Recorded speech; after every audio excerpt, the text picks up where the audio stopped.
Magandang araw mga kaibigan. Welcome sa ating mga ilang minuto na paglalakbay sa mundo ng kalsada, politika at drama. Ako ang inyong host, #WalkWithLan. At ngayon, pag-uusapan natin ang isang topic na talagang mainit na mainit ngayon, ang boso-boso road rage. Pero teka, hindi lang yan ang highlight natin. Ang tanong ng bayan, nasaan na si Congressman Bonifacio Busita ng One Rider Party List? Kilala siya bilang superhero ng mga rider, pero bakit parang nawawala siya sa eksena ngayon? Abangan natin yan. Kaya mga kaibigan, ihanda nyo na ang inyong popcorn, kape o kahit anong merienda kasi ilang minuto din tayo magkukwentuhan, mag-aanalisa at syempre magpapatawa paminsan-minsan. Huwag kang magpapahuli, hit that like button, subscribe at i-on ang notification bell para updated ka sa mga ganitong kwento. Tara, simulan na natin. Una sa lahat, alamin natin kung ano nga ba ang nangyari sa Boso-Boso Antipolo noong March 30, 2025. Isang road rage incident ang naging viral. Picture this ha. Marcos Highway, Sitio Boso-Boso, Barangay San Jose, may isang SUV driver, ay si Kenneth ba yun? 28 years old, na nagkainitan ng dugo sa grupo ng mga motorcycle riders. Ang resulta, barilan, no? Tatlong rider at di naman, at sa twist at kwento, pati asawa ni Kenneth nadamay sa pamamaril niya. Grabe, di ba? Ayon sa mga balita, nag-umpisa ito sa simpleng alitan sa kalsada, pero sa halip na kalmadohan, naging action movie ang eksena, may suntukan, may baril at may habulan pa ng pulis. Nakuha rin si Kenneth sa isang checkpoint, pero ang tanong, bakit kailangan pang mauwi sa ganito?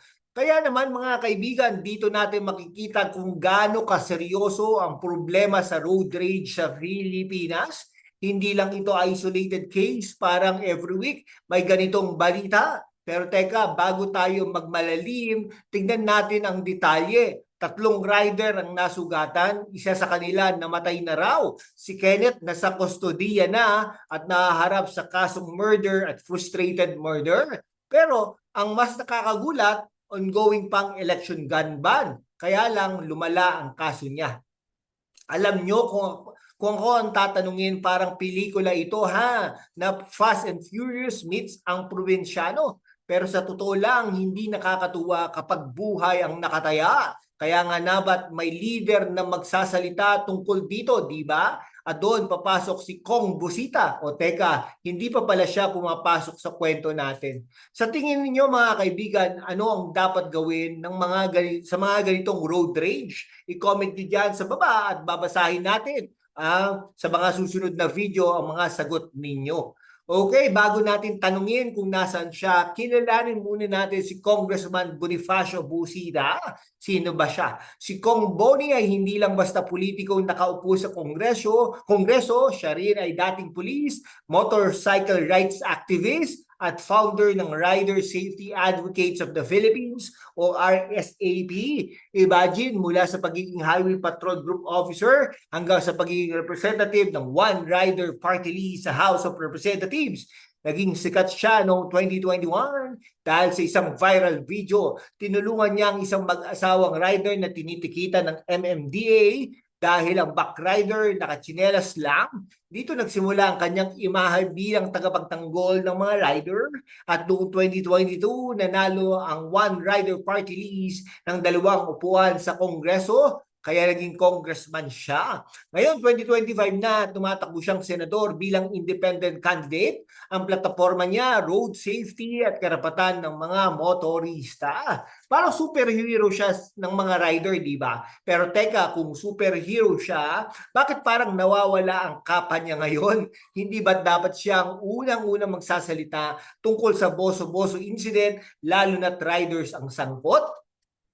Sa kanyang mga vlog sa YouTube na may 1 milyong subscribers na ha, sana all, madalas niyang pinupuna mga abusadong enforcer. Pero napansin niyo ba, parang mas madalas niyang kinakampihan ang mga rider kahit minsan mali rin naman ang ginagawa nila. Halimbawa, sa chinelas issue, pinaglaban niya yon, parang iba't ibang punto rin ng MMDA na para sa safety yon.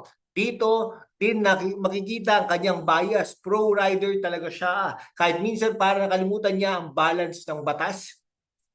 Ngayon, ang million-peso question, bakit tahimik si Kong Busita sa Boso-Boso Road Rage? Siya na nga ba ang kilalang boses ng mga rider? Pero sa ganitong sitwasyon, parang biglang nawala ang mikropono niya. Ano kaya ang dahilan? Pero tingin ko nag-ano din man, no? Nagsalita naman yata siya. Pero una, tingnan natin ang timing. Kasalukuyan tumatakbo siya bilang senador sa 2025 elections. Alam naman natin sa politika, bawat salita mo ay pwedeng maging bala yan laban sa iyo.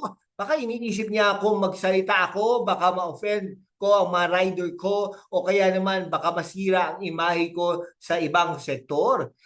Parang siya yung kaklasiko ng biglang nawawala kapag may group project pero pagdating sa picture taking, unang-una sa harap. Pero seryoso ha, hindi ba mas maganda kung papakita siya ng prinsipyo kahit impopular ang sasabihin niya? May mga nagsasabi baka play safe lang siya kasi nga mahalaga ang boto ng mga rider, tinagurian pang kamote riders ng iba, tama yan. Pero ang tanong, kung laging kinakampihan ng rider kahit mali, paano na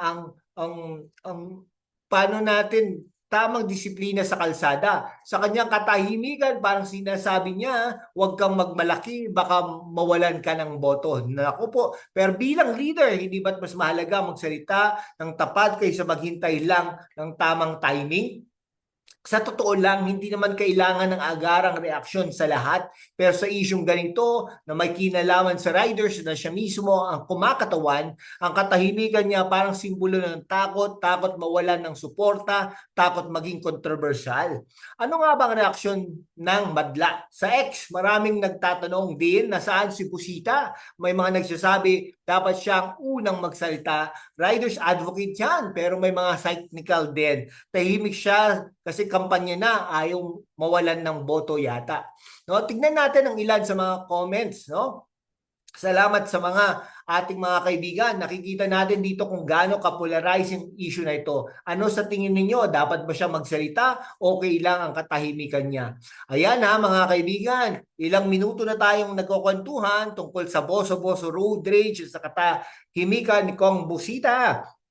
Pero tingin ko medyo malakas din si Congressman Busita, no? Baka yan ito ay maging makasilat pa ito ha. Sa huli, ang tanong, leader ba talaga siya ng riders, ng mga riders o leader ng kapag maganda ang laban, no? Kayo, team Busita ba kayo o team Boso-Boso? Kung nagustuhan nyo itong video na ito, huwag kalimutang i-like, i-share, at i-subscribe. I-comment nyo rin kung ano ang tingin nyo sa issue na to at kung gusto nyo magpaliwanag si Congressman Busita, sabihin nyo. Bukas kami sa kanyang sagot, mga kaibigan. Salamat sa inyong oras at hanggang sa susunod na video. Ride safe, mga kaibigan. Maraming salamat po sa inyong lahat. Mabuhay po kayo.